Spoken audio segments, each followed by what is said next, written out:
Oh, I got some juicy news for you. Profit First app version 2.0 is here. With an enhanced user experience and video guidance throughout, you can now be even more confident in your Profit First implementation. Plus, listeners who work with a certified Profit First professional get extra benefits. Check it out now at www.profitfirstapp.com. Today, right here, right now, this is the moment that you will finally say, I'm growing my accounting practice, and you're going to discover exactly how right here, right now, on the Grow My Accounting Practice podcast. Welcome back, everyone. I'm Ron Saharian, co-founder of Profit First Professionals. And I'm Liz Ford, guide here at Profit First Professionals. And I'm Mike Michalowicz, author of Profit First. And guess what? You're listening to GMAP, stands for Grow My Accounting Practice. We are here to teach you the step-by-step on exactly that, how to grow your practice if you're a bookkeeper, if you're an accountant, or a coach. And we do it through a great guest interview, including today's interview. Plus, Ron has insider access, something he's developed for our office we think you can use over at your office. And I have a GMAP Now task. The one task, if you do it, you'll see results by the end of this show. Hey, Liz, welcome back. Hey, Ron. Good to see you, buddy. How's it going today? I'm excited for today's show. Did you know it's brought to us by Relay? I love Relay. You remember Relay? I do. I love them. Yeah, Relay is one of our other banking partners who have taken the guesswork out of the automation of Profit First. Definitely check them out. It's the bank who Mike uses and who we use as well. So check out relay.fi. Tell them Ron sent you. I do use them. I check it all the time. I am fully bought into all things, obviously, Profit First. And I love being able to do my bank balance accounting. It makes me really happy. So my other businesses, so Mary's, been using Relay for our development projects and stuff like that.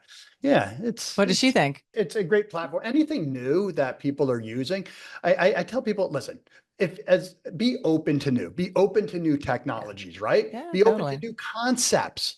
Okay. Yep. And once you're open to these things, that's just the first step. The second step is strengthening your mental fortitude to get through the suck of learning the new With system, your fortitude. the new technology. Yeah. Yeah. All of that No, I stuff. like it. Wait, I have a question. We talked about this earlier. Halloween, you and I love it.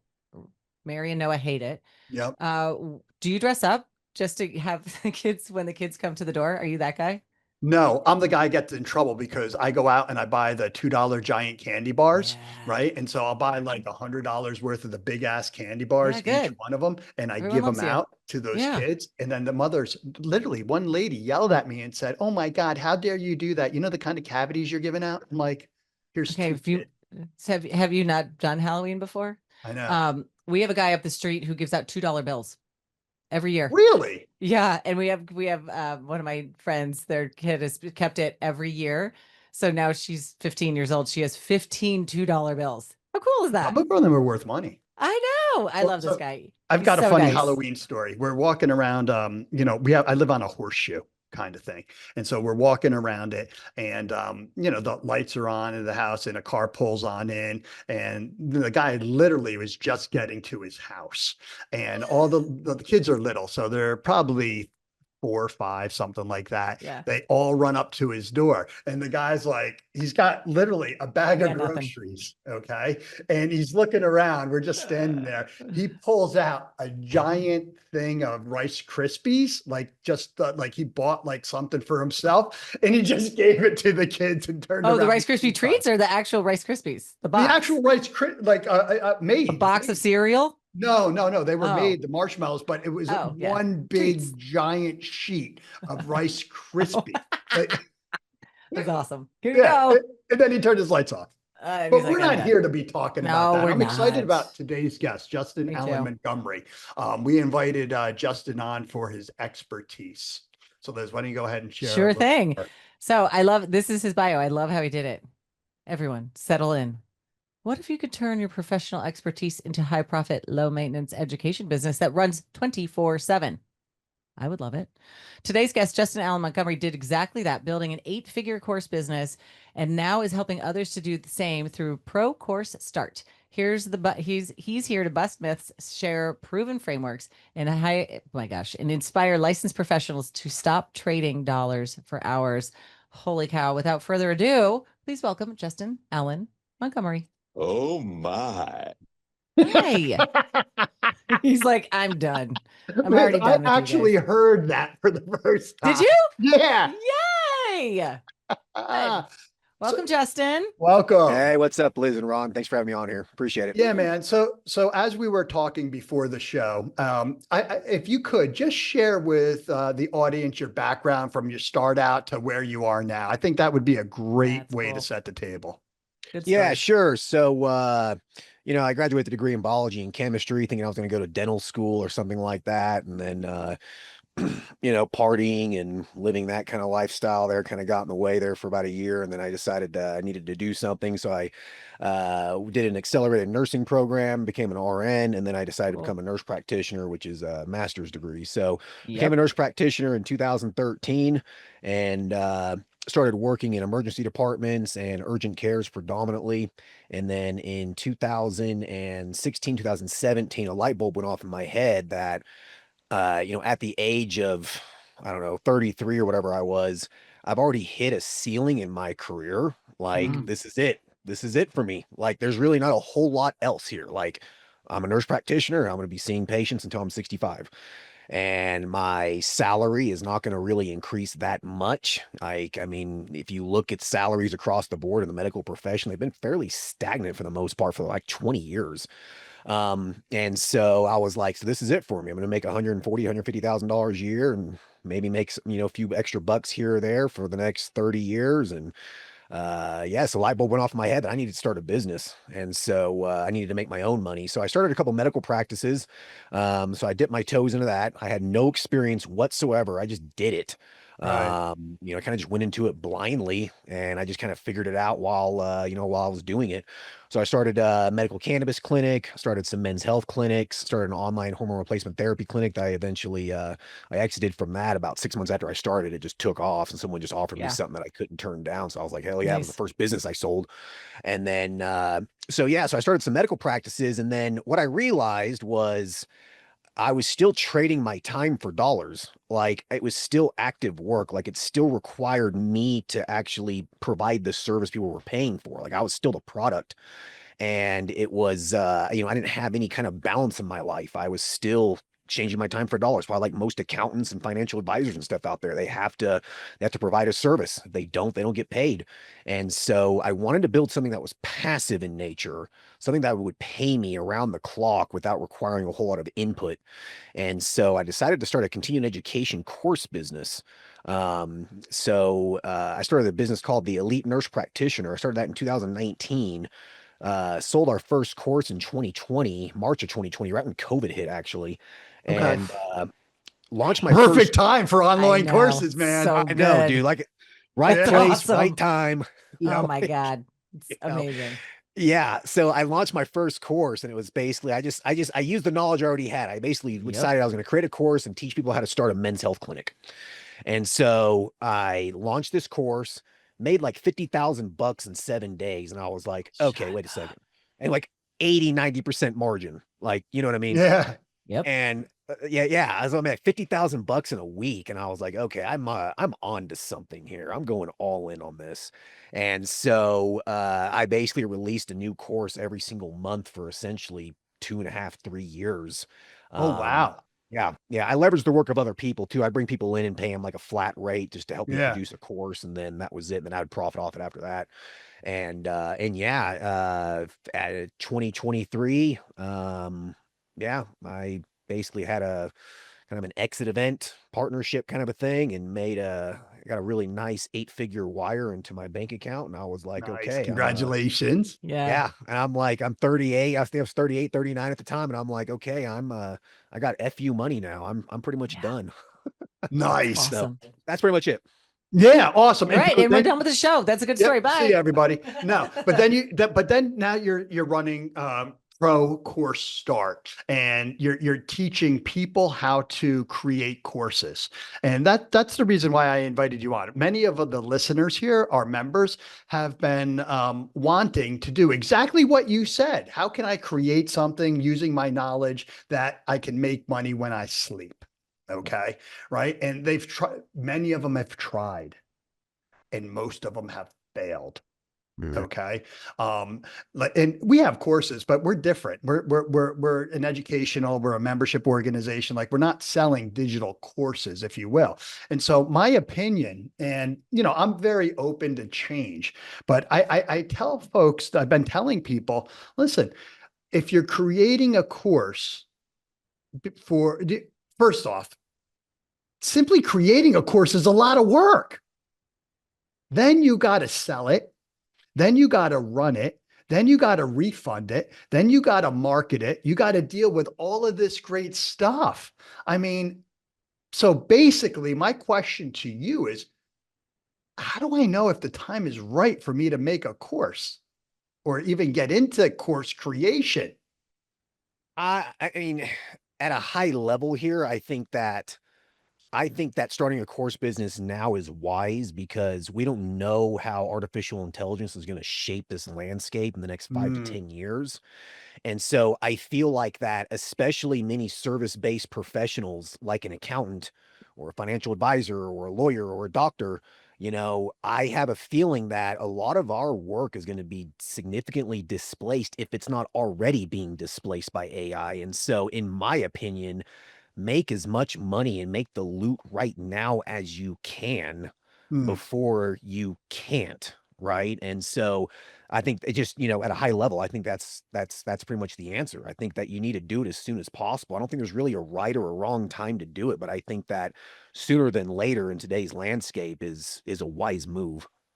Okay. So our members oftentimes will say, "Hey, I am anticipating that I don't want to work with with my clients. So I want to build a course." And then they spend, I kid you not, 4 years, 3 years, 2 years building a course. Yeah. Now, how do we get them to not do that, Justin Allan Montgomery? How do we get them to not? Because that's what I watch. We watch perfectionism explode this idea. The idea is great. And then they get stuck. And they what build do you it. help? It's crazy. Yeah. Help us. I never spent more than 2 months building a course. Okay. Ever. Okay. Okay. The ProCourseStart blueprint, which is the course that that I have now, where I teach people how to start a continuing education course business. That took me about 6 months to build because it's like 15 hours long. And I had to literally go through every single process from starting a CE business to selling it, basically. So that one took a little bit longer. But overall, though, I've never spent more than like 2 months on it. I think that people get into analysis paralysis over it and they think it has to be this perfect thing, and it doesn't. As long as you're delivering some value to people, basically, what's the problem and what's the solution? I think that's pretty much where it needs to go. And people complicate it. They make it too advanced. They make it too pretty. All of my courses have been this simple. It is a PowerPoint presentation, and I record a lecture over it, and I basically make that into videos, and then I upload it into a course hosting platform. That is it. No graphics. I'm never on the screen. There's like it's You're not even on the screen? No, not a single course I have.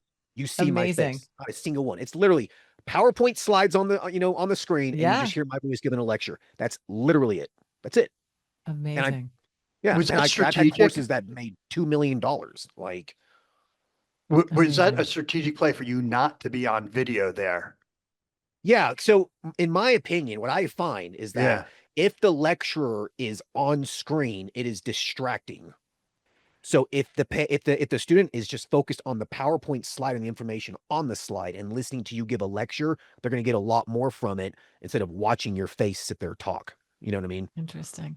Yeah. Okay. Interesting. Okay. You said, so you not keep saying, but it's a continuing education business. Do you provide, does your audience get credits, getting any CEUs for anything? Do they get for the elite nurse practitioner, we provided continuing education credits. Awesome. So it was applicable to mostly just the nursing profession. Yep. With ProCourseStart, I don't offer any CE because it's just a business course. You know what Correct. I mean? But there's 3 models of a continuing education course business that people need to realize. The first model is the value lies in continuing education. The value lies in the actual continuing education credit hour that you get. The value doesn't lie in the information. Like, no one really gives a shit about the information. Like, they're just getting it because they need to check a box to get some CE, renew their license. Like, we've all done it. We've all taken some crap course just to check the Yeah. box and get 4 more CE Yeah, hours or scan, something. scan my badge so I get the credit, please. Right, Yeah. right. So there's that model, right? And then the other Yep. model is the value lies in the actual information and the knowledge without CE. The elite nurse practitioner was $1 million business before we ever became accredited to offer CE hours or credits. Cool. Okay. Because people actually wanted the information I was teaching because it was actually life changing. Right. So the value lied in the information. Now, where the magic happens, where you build a 7-8 figure CE business, is where you provide valuable information and attach CE to it. That's how you build the $1 million continuing education business. That's how you build an So 8-figure CE business. one Right. of our accounting firms could do this, get your course, build it, okay, sell it to other accountants and and they could get the CE credits, right? And they could build a course that way based upon stuff in general. Can do you know if they're teaching, like just say can anything be turned into CE, continuing education credits? Yeah, it depends on the Depends. accreditation organization, but Yeah. usually the standards are pretty lax. Like there's really no you can teach this and you can't teach that. There's usually nothing like that in it, as long as it's applicable to the profession and it's Yeah. continuing education. Like you're actually teaching them something to advance their career. It can literally be about anything. Yeah. So that was my first business. That was what Leaderly was. We did professional education for professional development for educators. And at that point we were doing micro content. And so our courses were very small, no longer than 15 minutes, and they would get micro credits. And so you add up, and it really was the Wild West. So this is 2017, 2016, and we could do anything. And it was awesome. And so they would buy like bulk classes, bulk units, bulk all this stuff. And depending on the school, depending on the state, you had to like follow a couple rules, but you can do anything, which is really fun. Because they have to take stuff like school has to take stuff like, we're not nurses, bloodborne illnesses, right? So second grade teachers, like, I need to know not to touch blood. Okay, here's a course for you. Or I need to know not to strangle a child. Okay. Where do people make the mistake? Like, what's the major mistake you see when people start out on this adventure? Yeah. So, I have a lot of clients that I mentor with, and some have, failing CE businesses. And then, I see this a lot through people messaging me and email me and stuff like that. And the big thing that I see is that it's either one of two things. They either focus on their course and not the course business, which is the exact opposite of what you need to do. That's You what we need did. That's exactly what we did. Yeah, yeah. You have to focus on the business. The Yeah. course, while it's important, if you don't have a business to sell it through, it doesn't mean anything. It doesn't matter, right?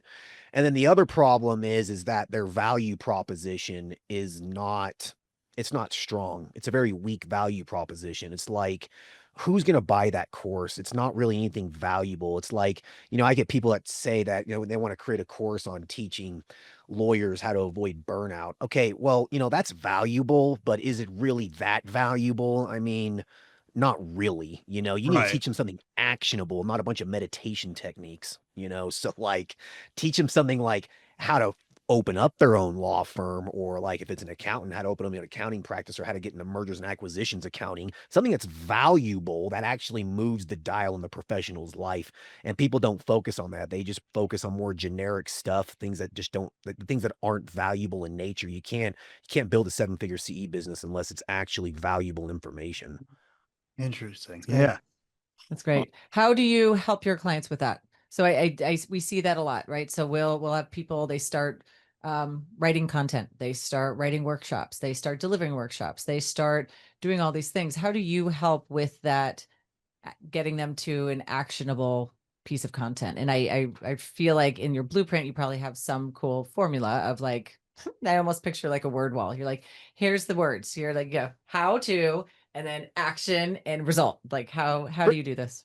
Yeah, pretty much. So yeah, the Yeah. ProCourseStart blueprint, that's a pre-recorded evergreen course, right? So it's Mhm. like 15 hours long, but one of the longest sections in that course is one of the first sections on developing your value proposition. And so the way I frame it is basically it's a simple equation. It's just, what major problem faces blank profession and what's your solution to that problem. I mean, that's pretty much it. Like if you fill in those blanks, you have a course business, right? But like Yep. people that I mentor with, I usually spend 2 to 4 hours with them, on our first call or two, figuring out what that value proposition is. And the way that I try to get their brain stirring with it is that, what do you know like the back of your hand first? Mm. Like you have to be an expert at something. Like, everyone listening to this right now probably knows something and they're good at that thing. Like they're probably an expert at something, right? So it's figuring out what that is that you're good at, and then essentially figuring out what problems can you solve with the knowledge that you have, what solutions can you develop with that knowledge that you have. And oftentimes all it takes is a screen share where we get onto like a Facebook group or something and we start scrolling through what people in that profession are complaining about or talking about, or we'll go to like Chat GPT and say, hey, give us the top 10 Yeah. problems discussed on Reddit Yep. within this profession, and we get a big list and we go through those problems. Then we basically identify which ones are actual real problems. Okay, now with the information that you have in your head, which ones can you solve here? Boom, you have a value proposition. It's awesome. How do you then determine the price? The price of the course? Yeah. Yeah, that can be tricky. I mean, Yeah. each profession is going to be vastly different. Yeah, I've seen $99, $1 billion, $50, $49, Yeah, 32, like, cheap 46. nurses. Sevens. It ends in sevens. 47. I see Yeah. 47 everywhere. But like, RNs are notoriously very cheap. And so for a registered nurse, As they're not gonna opposed spend to all- accountants. Yeah. I don't know a I lot don't of know. people who are. Yeah. But like a registered nurse isn't going to spend probably more than a couple $100 on a continuing education course. A Right. neurosurgeon will spend 5,000, right? So it really just depends on what the profession is. But a good way to figure it out is just do a little market research, see kind of what people are charging, within the space. And, if you're actually solving a real problem, if you're going to help someone start a business that could potentially help them develop some financial freedom or whatever, I mean, that's priceless, right? So, I mean, you could charge $1,000, $2,000 for something like that. That's great. Yeah.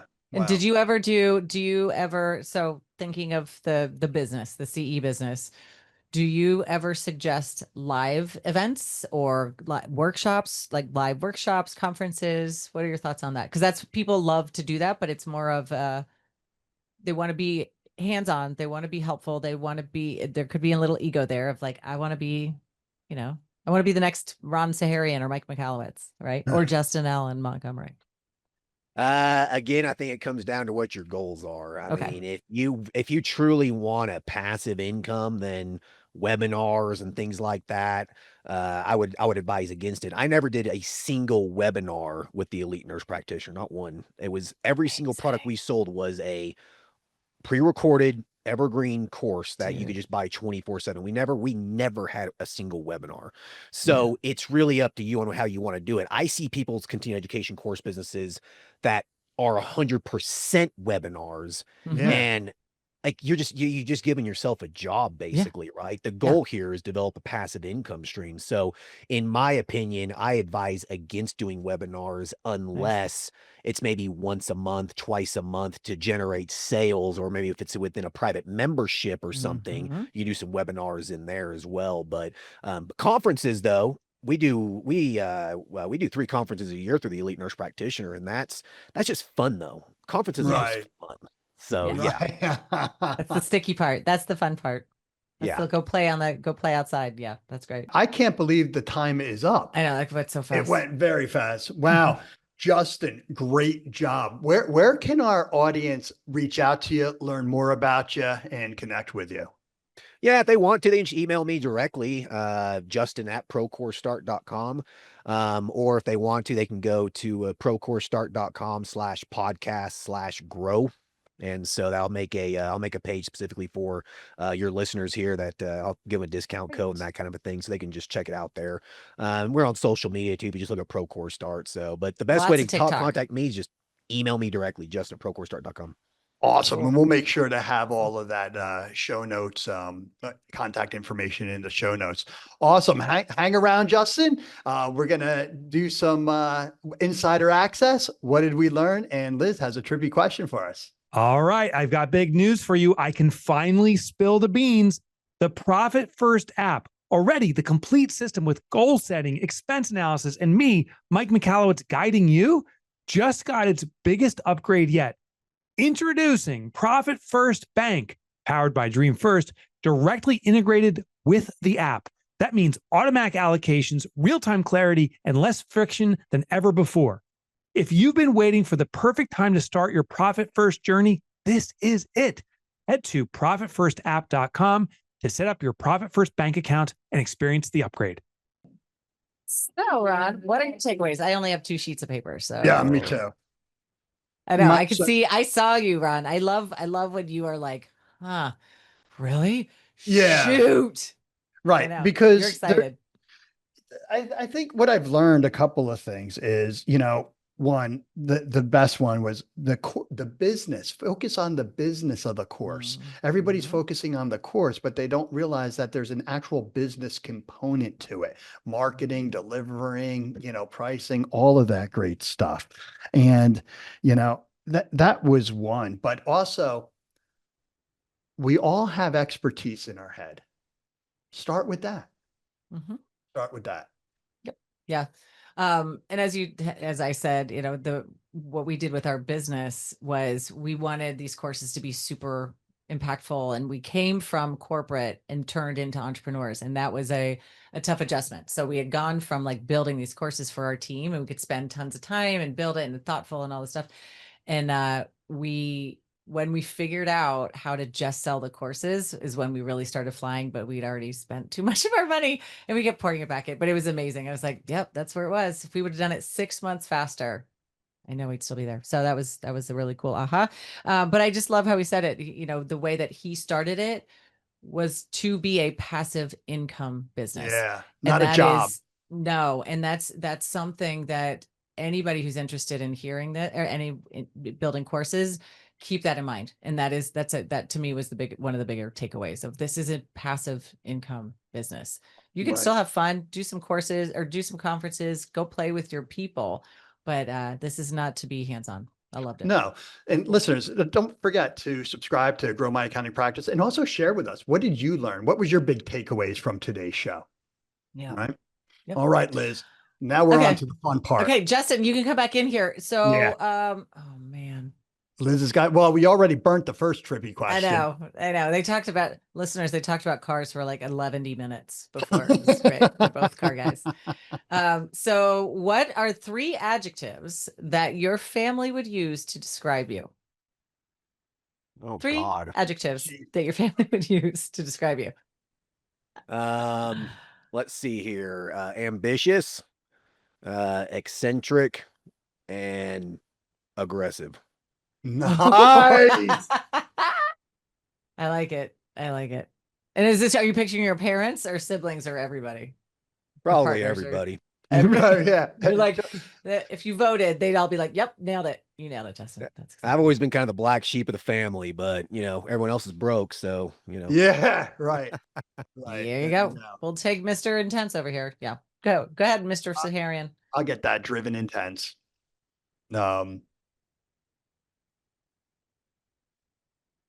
Pain in the ass. Is that pain in the ass? That can be That one. counts as one. Yeah. You said intense pain in the ass. Anything else? Yeah. Yeah. Loyal. Loyal. That's a good one. I agree. Yeah. Yeah. They'll know I'll run through walls for them. Yeah. But I am a pain in the ass. Yeah. And I can be intense. Yeah. Yep. All of those. Give us yours. It would be intense. Intense. Funny and very caring. Yeah. Would be my 3. Yeah. There you I go. am hilarious, so I agree with all of them. And I love that we named ourselves. We're like, I know, this is how I describe myself / them. Is narcissistic an adjective? Not that anyone would give me, but yeah, that's a word. Awesome, Right. guys. Well, listen, listeners, thank you so much. Justin, thank you so much, guys. Don't forget to review and subscribe to Grow My Accounting Practice podcast. And what else do they need to do, Liz? You know what? If they would like to hang out with this narcissist and that pain in the ass, they should go to profitfirstprofessionals.com and check out really what it's about over here at Profit First Professionals. See if this is something that we can help you to grow your firm through Profit First certification, an amazing guide team, tons of resources, and an amazing community. So, ProfitFirstProfessionals.com. We'll see you later. Thanks, everybody. See ya.